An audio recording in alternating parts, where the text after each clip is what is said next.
Hello, in this video, we will study the poem Dover Beach. So this is the way we will do it. First, we will understand the background of the poem, the things that those are necessary to know the poem, and then we will study line by line. So let us begin. The first thing that we need to understand is what is Dover Beach. So as you can see in this screen, on the screen, the map of United Kingdom, in those days England, and see there is a sea flowing here, English Channel, and on the opposite of England, United Kingdom, is France. And here, this is a place called Dover. So the first point that you need to remember is that Dover Beach is a very famous seashore of England. Like in India, we have Mandarmani, Digha, Goa, Vishakhapatnam, so on and so forth. So what is Dover Beach? Dover is the name of a place in England, and it's a beach in Dover. So it's a place in England. It's a seashore, which is very famous. Why it is so famous? Now, it is famous because from these very place, England started making its colony, and it ruled almost the whole world. It ruled on Africa, it ruled on America, it ruled on part of Middle East, it ruled on Indian subcontinent. So there was a saying, I heard it from my parents, elders, that sun never used to set during the time of English rule. What they meant was this, that if sun was rising in one part of the globe, say Europe, say Africa, so the other part of the globe was also ruled by the British government. So they used to rule almost the whole part of the world, and the sun was still rising at any one of the places. So this is a very famous place for various reasons. This is the shore from where England defeated its most ferocious army, the Spanish Armada. This is the Dover Beach from where we have got Shakespeare and John Milton, the greatest poet and greatest dramatist. This is the place from where Christianity spread almost to the whole world. This is the place from where the first priest started spreading, like we have Saint Thomas, okay, and many other saints. They started making religious missionaries all over the world. So Dover Beach is not just a place, it is a symbol. It is a symbol of European power. It is a symbol, at least in those days it was a symbol of what England stood for, its power, its panache, its beauty, its glory, and so on and so forth. So geographically, it's a place. Psychologically, it's an icon. Like I have icon of Microsoft. It's an icon of success. So Dover Beach is a seashore of England. So the narrator is, if you for a few seconds observe this map, so narrator along with his beloved is standing here. And on the opposite side of the sea, this is Dover Beach. There's a sea flowing here. This is called English Channel. And on the other side of English Channel is France. So this you have to keep in mind. First point, Dover Beach is not just a geographical space. It is a symbolic representation of the glory of England. So this you need to remember. So it's a geographical place. It's a seashore in England. And there's a sea flowing here called English Channel, and on the other side of English Channel is France. So this is the first point. The Dover Beach is a famous seashore of England. Standing on the seashore, the narrator or anybody can see on the other side is a France, or the coast of France, or the seashore of France.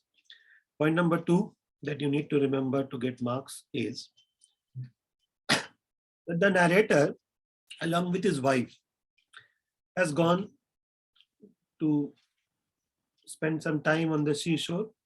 So he, along with his beloved, they are standing at the beach. So just 20 miles opposite to the Dover beach is France. So the sea is very narrow. It's called English Channel. It's one of the narrowest sea strait in the world. So narrator, along with his beloved wife, has gone to that place to spend his romantic time. So 20 miles opposite to that place is the coast of France.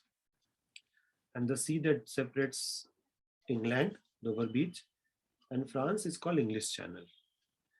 Third point that you need to remember, which I already said, that this poem is not just about geography or a romantic atmosphere like Manali or Kulu or Simla. It has parallel interpretations to it. That you need to remember is that this poem is a symbolic representation of socio-economic, how England was in terms of society, how England was in terms of finance when the poem was written. This poem was written in 1851.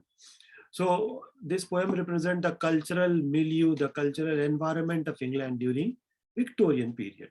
So this you need to remember that this poem is written during Victorian period. First, it is a place, not only a place, but it's a symbol of the ultimate success of European power.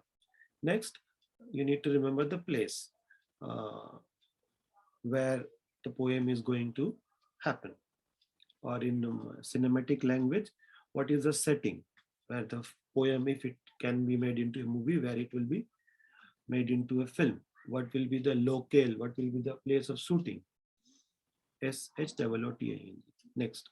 So this poem was written in 1851, as I said. So this period was ruled by, in England, it was ruled by Queen Victoria. She was one of the largest ruling monarchs of the world. One of them, not the most, but one of them. Victorian period is a very age of contradiction for various reasons. So there was a contrast in science and religion. This was a time when science said something which religion could not accept, or science said something which religion thought is an insult to God. So industries were growing up and natures were destroyed. Deforestation was rampant.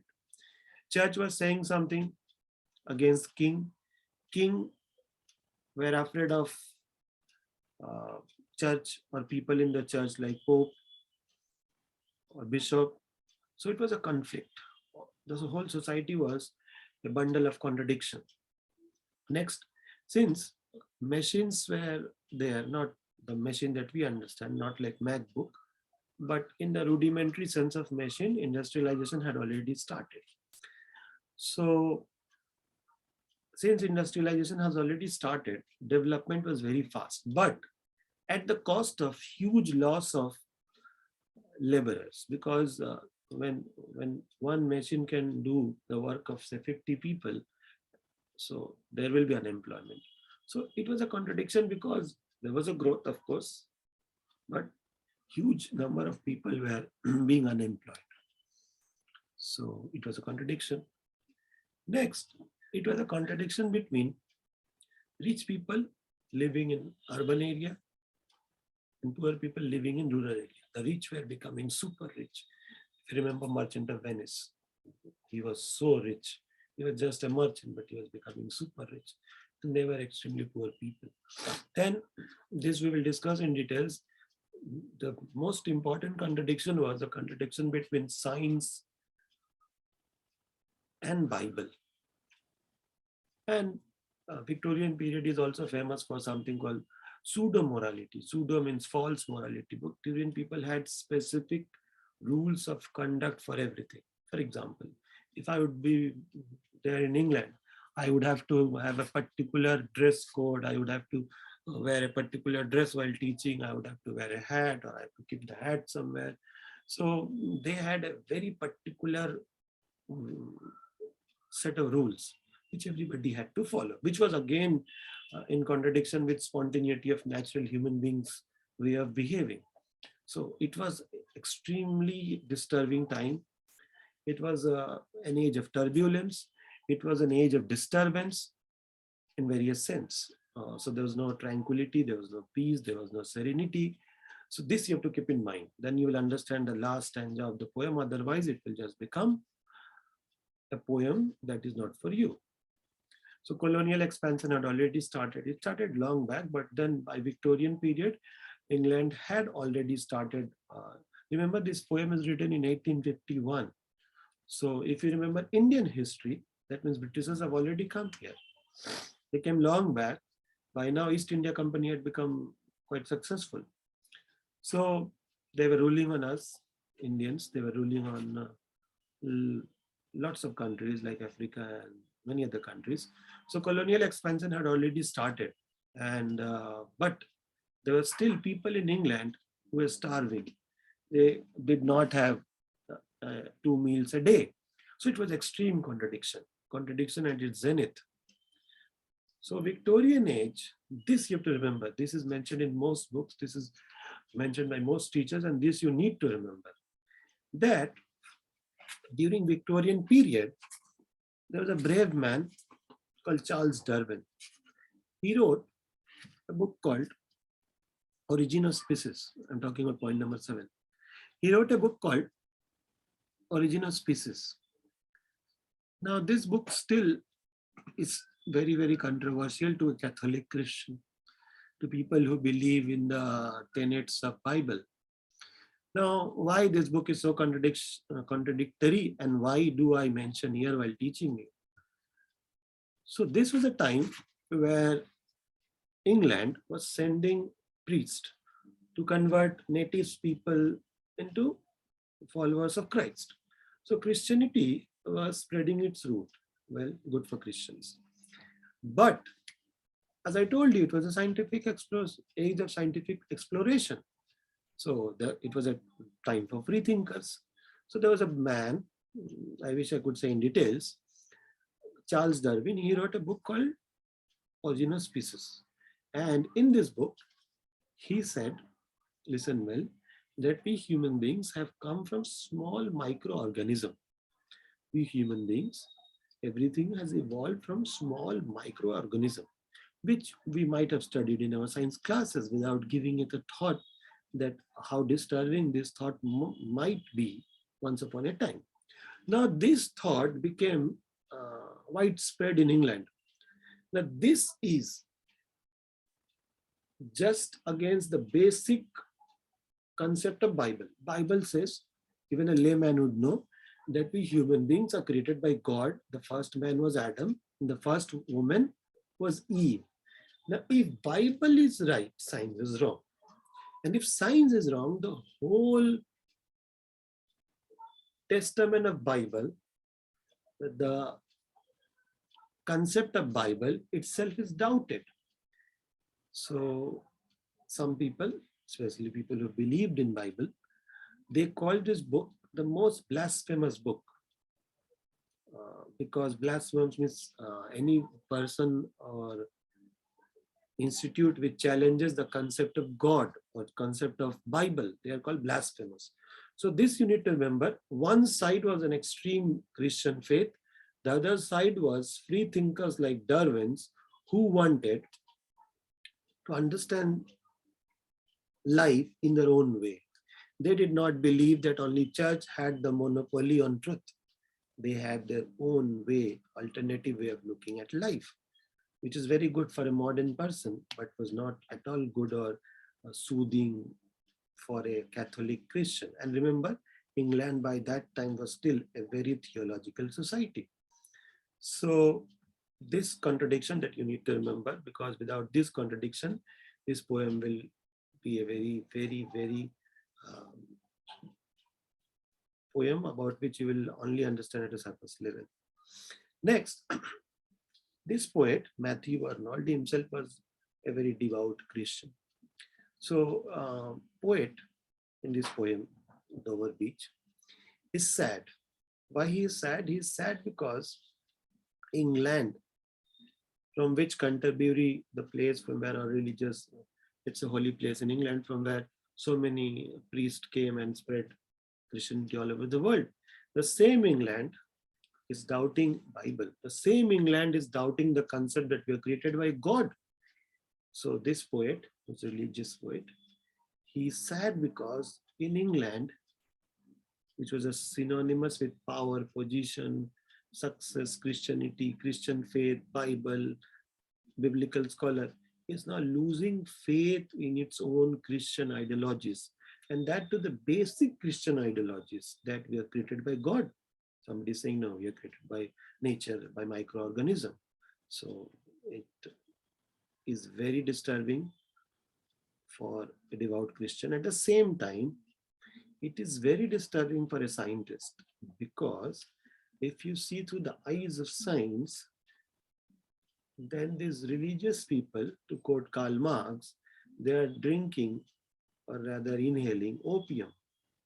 As Karl Marx famously said, religion is an opium of masses. I'm not saying Karl Marx said for this Victorian period, he said it in general. But people who love science and people who love God, they rarely can see eye to eye even today. So this was a time where poet was disturbed. He was disturbed because he believed, I'm not asking you to believe, just write in the answer sheet. He believed that for success, faith is very important. And when I say faith, I'm talking about Christian faith.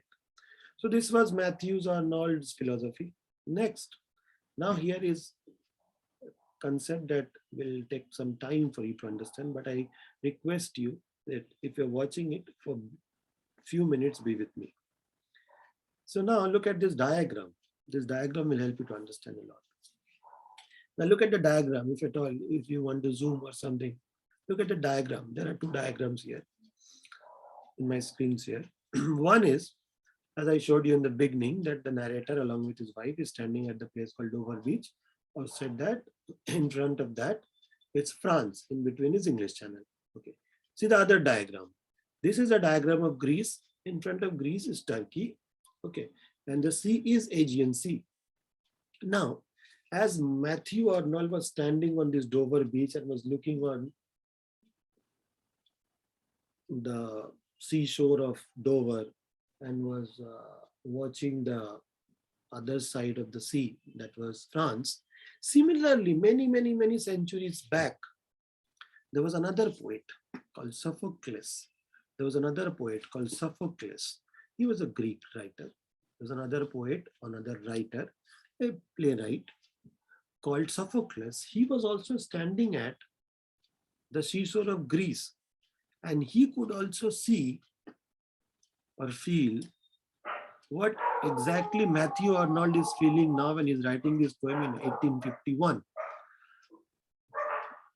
I'm talking about Sophocles, which might have been a few 1,000 years back. Okay, historians have different views about when exactly Sophocles was there, but let us, without being politically correct, he was many centuries back. Now, Sophocles is indirectly compared to Matthew Arnold. Sophocles is indirectly compared to Matthew Arnold. Now, if you are with me still and listening, then I would request you to look at this comparison that I've written it for you. One, that here, this English Channel is separating England and France. In mythology, in Greece, the sea that separates Greece and Turkey was the Aegean Sea. Centuries back, who was standing at the seashore was a man called Sophocles, a writer called Sophocles. Who is standing right now at the seashore is the poet Matthew Arnold, or the narrator of this poem. So let me read it for you. So there's a comparison in the poem. This kind of comparison is called allusion, in which there's a reference to some other mythological book or some other reference to some other piece of literature. So this is an allusion. This kind of comparison to other historical concept or book or mythology is called allusion. So English Channel in this poem is compared to the place in Greece. Look at this diagram. Greece, in front of Greece is Turkey, and this sea is called Aegean Sea. So here, this is compared to this diagram. Here is England, and here is France, and here is Dover, where the writer is standing. I mean, the narrator of this poem, Dover Beach. And here is Sophocles. So the narrator of this poem is compared to the Greek poet Sophocles. So here is England, and here is Greece. So here narrator, while standing at the Dover Beach, could understand that England is going to have a downfall. England is going to have a downfall. Similarly, centuries back, while Sophocles was standing on the sea beach of Greece, he could understand that Greece is going to have a downfall. So in front of England is France, in front of Greece is Turkey, in front of England is France, and in front of Greece is Turkey. If you want, you can pause for a few seconds and can look at this comparison and diagram. Look at this diagram once. English Channel here is compared to Aegean Sea. The narrator in this poem, Dover Beach, is compared to another writer called Sophocles. Here, narrator is standing on the seashore of England. That particular writer, Sophocles, was standing at the seashore of Greece. This particular writer, the Dover Beach, he could understand England is going to have a downfall. Similarly, centuries back, Sophocles felt Greece is going to have a downfall. In front of England is France. So, and in between is the English Channel. In Greece, in front of Greece is Turkey, and the sea that separates Greece and Turkey is Aegean Sea. So why do we need this all? Because there is a paragraph on Sophocles. There is a stanza in this poem, second stanza is about Sophocles. And if you don't know about Sophocles, it will be Greek for you. So let us go to the next point. Now here is another Greek allusion. I hope you can see. Some of you might have seen it in cartoons. Some of you might have seen it in a movie called Troy. So those who know, those who do not know, nothing to worry. So look at this diagram. This is called Trojan Horse. Okay, you might have seen or heard about it even in many movies, Money Heist and so on and so forth. So this Trojan Horse, I'll try to be as precise and short as possible. This Trojan Horse, those who know, give me a few minutes, and those who do not know, listen well. This Trojan Horse is a symbol of God. Some people worship this as a sign of some god, like we have Lord Ganesha. Some people worship monkey. Some people worship a snake as some form of god, a representation of God. So here, Greek people used to worship horses. So the fight was going on between Greece and Troy. So the walls of Troy was so powerful that nobody could break and enter. So Greece was fighting against Troy. So Greece tried a lot to defeat Troy, but they could not. So at last they decided, they made a plan. The plan was this, that they will create this kind of horse and they will live at the seashore of Troy and they will go away. But inside this wooden horse,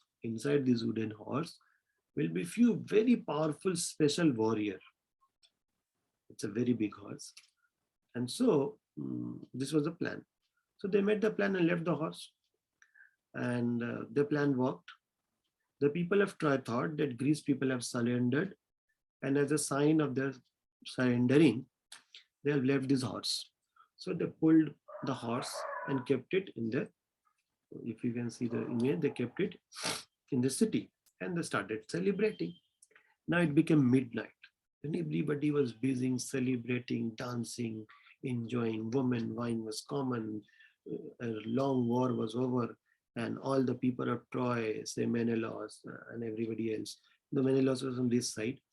Everybody was busy. Okay, people of Troy. Suddenly, in the middle of the night, if you have seen the movie, the stomach of the horse opened, and all the powerful people came out and they started attacking the people of Troy. So Greece people of Greece, the soldiers of Greece, like Hercules, they all came out and came out of this horse and they started killing, burning the whole city, went on a rampage. In the darkness of the night, this all happened. Hold on. Why am I talking about all this? Because in the last stanza of this poem, there is a line, last and second last line, where ignorant army clashed by night. So who is this ignorant army? If they ask you in the answer sheet, you could write. The army refers to the army of Greece and the army of Troy. Why they are called ignorant? Not because they are not skilled. They are called ignorant because their skill was useless in the darkness. And they were fighting. Now you might wonder, why to know about Greek? Why to know about horses? Why to know about Hercules? Because in the question they will ask you, why did the poet Matthew Arnold mentioned about Trojan horses? So now the answer for exam. The condition in England during Victorian Age, when Queen Victoria used to rule on England and almost the whole world through colonial expansion, that was a time of contradiction, debate, doubt in faith, doubt in God, doubt in everything. So this confusion, this turmoil, this lack of faith, this doubting one's own values is compared to the condition of soldiers fighting in the middle of the night between between Troy and Greece. So the condition of England is compared to the soldiers. The condition of England during Victorian period is compared to the soldiers who were fighting in the middle of the night, coming out from the horse and killing the whole city. So why would somebody compare such historical things with the thing he wants to say? There are various reasons to it. One, after this war, both the countries had huge loss. So it's a premonition that something bad is going to happen. So this example is actually a hint that something bad is going to happen. And of course, it gives a very grand image of destruction of England. It creates a very big picture of confusion. It's not a confusion between husband and wife, between siblings. It's a confusion of faith. It's a confusion of ideologies. It's a clash of science and religion. It's a clash between Darwin's theory of evolution and the basic concepts of Bible. So these all confusion is represented in the poem by saying this line, and I quote, where ignorant army clashed by night. So you have to keep this in mind. Next, so this is a Trojan horse. The Trojan horse was a wooden horse used by the Greeks during the Trojan War to enter the city of Troy. When soldiers came out during the middle of the night from the wooden horse to fight and burn the city, it was noisy and confusion all around. While soldiers of Troy were celebrating the departure of Greek soldiers, when suddenly they were attacked by, when the soldiers were celebrating, suddenly they were attacked by the other soldiers, okay, by the other group, by the soldiers. Now this situation between Greece and Troy, the soldiers of Greece and the soldiers of Troy, this fight, this confusion is compared to the situation of England during the rule of Queen Victoria. Next comparison is, you can see this diagram. this diagram. Yes. Look at this diagram. This is called girdle, Girdle. In those days, dancers and common women used to wear this. So when England had faith during Victorian period or pre-Victorian period, not during Victorian period, during the Victorian period, the faith had started deteriorating. It had started coming downhill. It had started going to the nadir in a dir. But before Victorian period, especially in 12th century, 13th century, 14th century, till 15th century, till Dark Ages started coming, England was very strong in its Christian faith.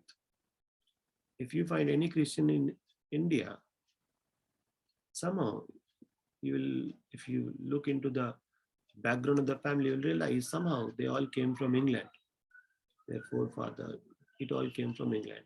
So England had strong cultural faith. It had beautiful ideologies about God. So that is compared to this diamond, this ruby, this jewelry, this shining emerald. So girdle is a belt worn by women with lots of decoration. So England, before Victorian period, had strong faith like girdle. But when Victorian age came, England became, look at the next diagram, please. England became, or the faith in England, or the condition of England without faith became, to quote the book, like the naked singles. Single means people, naked means naked, thrown on the seashore. Now England, or people of England, at least most people of England, they do not have strong faith. They do not have trust in God. They do not have particular values in which they could believe in. And now here, their faith had gone upside down. Bible is questioned. The identity of God is questioned. The very concept of God is questioned. Now, people, according to Matthew Arnold, you might tend to disbelieve, but just write in the answer sheet. Matthew Arnold believed that people without faith, they become like this. Look at the picture, like the naked singles on the seashore. And people with faith, or a country with faith, or a culture with faith, is like a decorated girdle. So why all this? There's a line in the poem which says that England, when it had faith, so England's faith was holding the whole world, like the girdle holds the West, the belt holds the West. So the faith of England was holding the whole world. Now England is losing faith, and the condition of England is like the stones thrown or the pebbles thrown at the seashore, without any value, without any dignity, without any panache, without any beauty, without any significance. So here, this girdle comparison is needed, and this pebble is needed. This is faith, this is lack of faith. So look here. Now the condition of England is like this: seashore with naked pebble on the sea beach.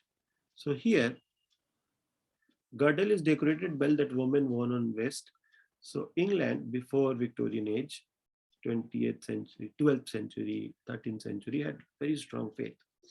So the Christian faith is compared to, which was strong, is compared to the decorated girdle, and the lack of Christian faith is compared to the naked stones, small pebbles, singles pebbles on the seashore of Dover Beach. So the stone or pebble is compared to the faithless culture of England. So I will sum up before ending this video. One, you need to remember what is Dover Beach. It's a place in England. Next, you need to remember who is narrating this poem. Narrator, along with his wife, has gone to sea beach as a romantic adventure, and he watches the seashore. Third, you need to remember is that this poem is not just about a geographical place. This poem represents England in its culture, finance, development, science, religion, everything. Fourth, you need to remember this poem was written during Victorian age, to be more specific, 1851. Now, you need to remember that Victorian age is a bundle of contradiction between science, religion, industry, and labor class people, because they were losing their job because of industry. It was a contrast between rural life, urban life, Bible, science, okay, morality, sincerity, because most people believe that when you become false moral, then there is no sincerity. Colonial expansion between whether England itself was or herself was growing or not. So here you have to remember that Dover Beach is talking about the contradiction in England. Then you have to remember about Charles Darwin's book, The Origin of Species, which created doubt in the mind of people about the existence of God. Because Origin of Species said that we have not come from God, we have come from microorganism. I don't know which one you will believe, but this created a lot of doubt in the people. Then you need to remember that this poem is written by a person called Matthew Arnold, who himself had extreme faith in Christian beliefs. He was a person who believed in the tenets of Bible, in the ideologies of Bible. So he was sad because the English values, I mean Christian values, were dying.